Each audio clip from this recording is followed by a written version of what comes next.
like men are toxic. But It's a that's small. not a standpoint of feminism. No.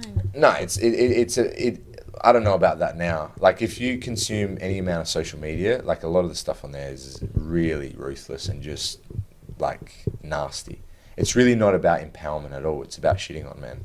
Now, I think when feminism was relevant, because women didn't have certain legal rights or have laws that were different, and like, you can't name a legal right that men have that women don't. Actually, you can name a bunch of rights that women have that men don't, particularly around family court and law stuff and a bunch of things we talked about earlier on that men don't have.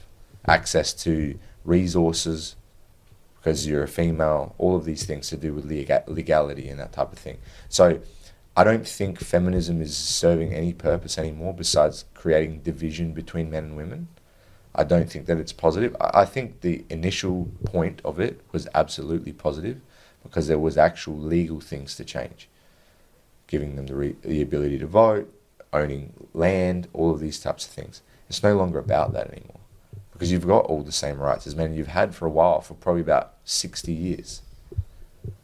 So I don't agree with that anymore.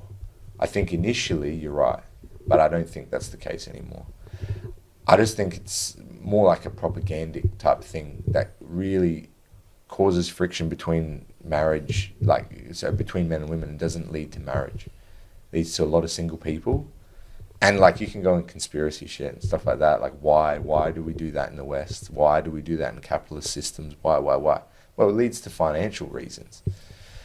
2 people paying tax, 2 households, 2 car bills, 2 electricity bills, 2, more people in the workplace, price of jobs go down.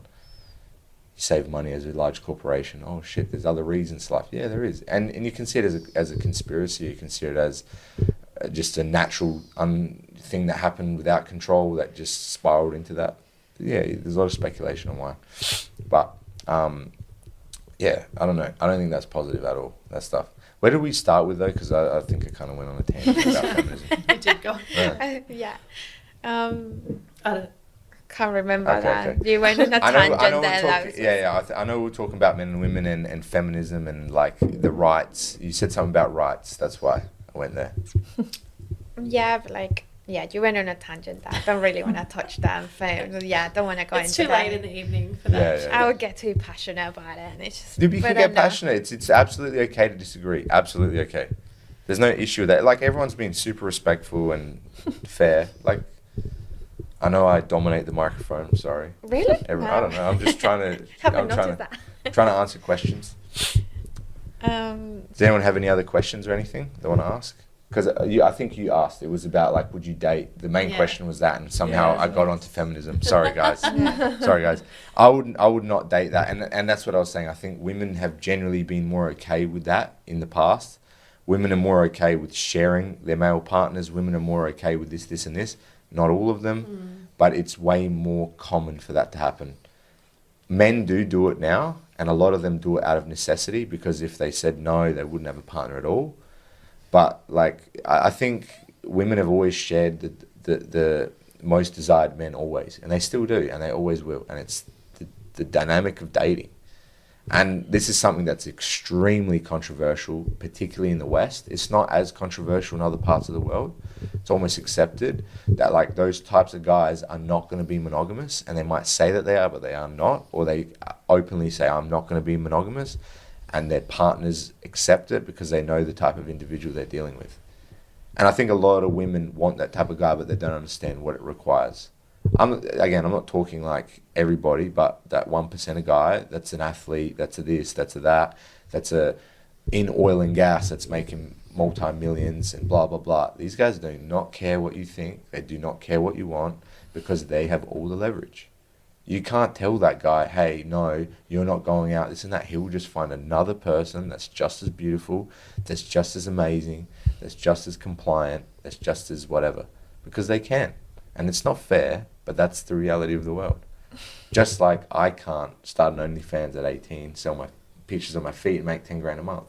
Can't do it, because I'm not a female. Because I can't sell my sexuality the same that women can. And yeah, dating is scary. But what's scary to me is people don't understand this shit at all. And I didn't understand it either. And it's really not helpful. I think this shit needs to be taught way more. Like, people need to understand there's a lot more going into relationships than how we feel. And I like the person, I love them, but there's a lot more than that. Does that make sense? Yeah. What do you think? Any questions? Let's go to questions, otherwise I'm talking too much. I think you should create a university. Antominenko University, how to get good at dates. I don't know about that. I don't know that much. I just know the data, the science. Yeah, you know a lot of data. Yeah. It's been pretty depressing, really. Yeah. Yeah, it's like we're aiming for that 2%. I'm sorry for sharing it. that 2% have too many options. They do, and it's not fair.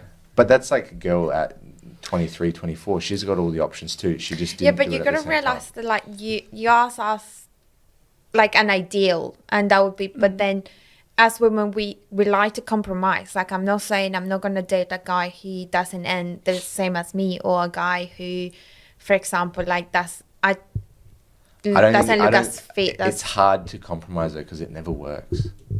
Like, women, it's rare that it works. Financially, like 80% of marriages are initiated by women. Divorces are initiated by women, and it's all financial. Like, this stuff means stuff. These things mean, like, they really change the land. You like, everyone can say, well, I'll date a girl that I don't find physically attractive, and then you date her and you go, fuck, this is not what I want at all. Like, it's easy to say it, but going through it is another thing. And I'm not saying that you're not an exception, but everyone says that. Everyone says, no, but I'm different. No. We're way more predictable than you think. Way more predictable. And yeah, it is depressing. I agree with you. I agree that it is sad. And I'm not saying you have no control. You can be that exception. You can. And I know like relationships where the girl is more like financially earns way more than the guy, and I know a few of them, and it works out for them. So absolutely, there are always exceptions to everything, but I don't think it's a safe or intelligent practice to promote something that's really low probability.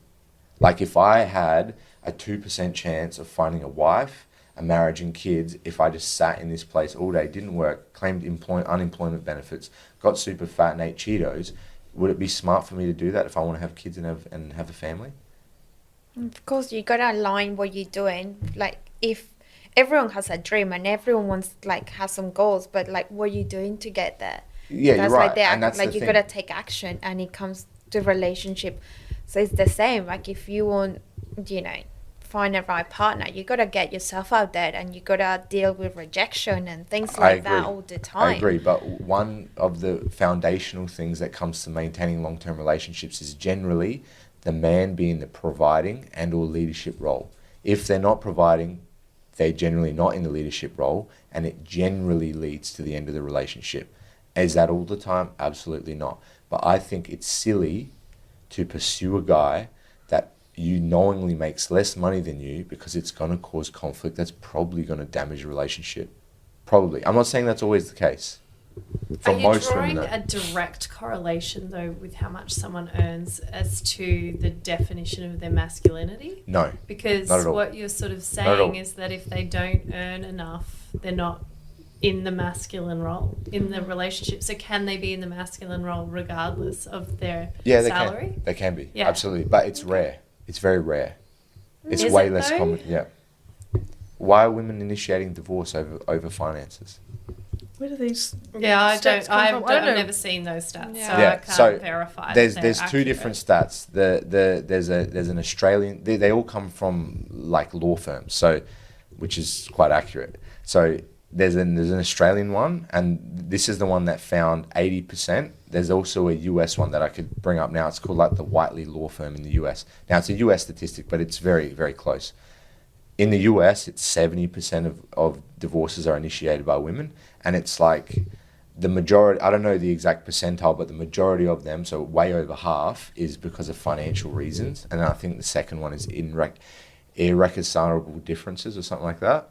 But the main one is finances. In Australia, it's 80% of divorces are initiated by women, and the same kind of idea. Way more than half are initiated based off of finances.